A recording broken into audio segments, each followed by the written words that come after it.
ஒரே நாடு ஒரே தேர்தலுக்கான மசோதாவை மத்திய சட்டத்துறை அமைச்சர் அர்ஜுன் ராம் மேக்வால் நாடாளுமன்றத்தில் தாக்கல் செய்தார். இந்த சம்பவத்திற்கு நாடு முழுவதும் உள்ள எதிர்க்கட்சிகள் எதிர்ப்பை தெரிவித்து வந்தன. அதாவது அரசியல் சாசனம் எழுதிய அம்பேத்கருக்கு எதிராக பாஜக அரசு செய்து வருவதாக குற்றம் சாட்டப்பட்டு வந்த நிலையில் மத்திய உள்துறை அமைச்சர் அமித்ஷா நாடாளுமன்ற கூட்டத்தொடரில் அவர் பேசும்போது அம்பேத்கர் அம்பேத்கர் என பேசுவது ஃபேஷன் ஆகிவிட்டது. அம்பேத்கர் பெயரை கூறுவதற்கு பதிலாக கடவுள் பெயரை கூறியிருந்தால் கூட புண்ணியமாவது கிடைத்திருக்கும், சொர்க்கத்தில் இடம் கிடைத்திருக்கும் என்று பேசியிருந்தார். இதனையடுத்து அம்பேத்கர் குறித்த அமித்ஷாவின் பேச்சு சர்ச்சையானது. இதற்கு பல்வேறு அரசியல் கட்சியினரும் தங்கள் கண்டனங்களை பதிவு செய்து வந்தனர். அந்த வகையில் தமிழக வாழ்வுரிமை கட்சி தலைவர் வேல்முருகன் அறிக்கை ஒன்றில் தனது கடும் கண்டனத்தை தெரிவித்துள்ளார். அந்த அறிக்கையில் அவர் குறிப்பிட்டதாவது, நாடாளுமன்றத்தில் உரையாற்றிய ஒன்றிய உள்துறை அமைச்சர் அமித்ஷா இன்று அம்பேத்கர் பெயரை சொல்வது ஃபேஷன் ஆகிவிட்டது என்று கூறியிருந்தார். இது கடும் கண்டனத்திற்கு உரியது. மதவாதத்திற்கு எதிராகவும் பிரிவினைவாதத்திற்கு எதிராகவும் அறிவாயுதம் ஏந்த சொன்ன சட்டமேதை அண்ணல் அம்பேத்கர் அவர்களின் பெயர் இன்னும் எத்தனை நூற்றாண்டுகள் கடந்தாலும் இந்தியர்கள் மனதில் நீங்கா இடம் பெற்றிருக்கும் என்பதை இந்நேரத்தில் தெரிவித்துக் கொள்கிறேன். மேலும் மதவெறியை தூண்டி மக்களை பிளவுபடுத்தி அரசியல் ஆதாயம் அடையும் உங்களைத்தான் விரைவில் மக்கள் மறந்து போவார்கள்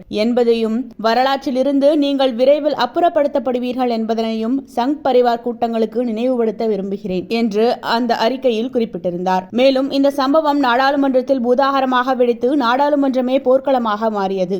இதில் காங்கிரஸ் பாஜக எம்பிகளிடையே கடும் தள்ளுமுள்ளு ஏற்பட்டதில் பாஜக எம்பி பிரதாப் சாரங்கிக்கு மண்டை உடைந்து ரத்தம் வழிந்தது. இந்த சம்பவத்திற்கு எதிர்க்கட்சி தலைவர் ராகுல் காந்தி தான் காரணம் என்று அவர் குற்றம் சாட்ட, மேலும் இந்த சம்பவம் நாடாளுமன்றம் மட்டுமல்லாமல் நாடு முழுவதும் பற்றி எரிந்தது. இந்த நிலையில் தமிழகத்தில் பல்வேறு அரசியல் கட்சியினர் போராட்டத்தில் ஈடுபட்ட வண்ணம் உள்ளனர்.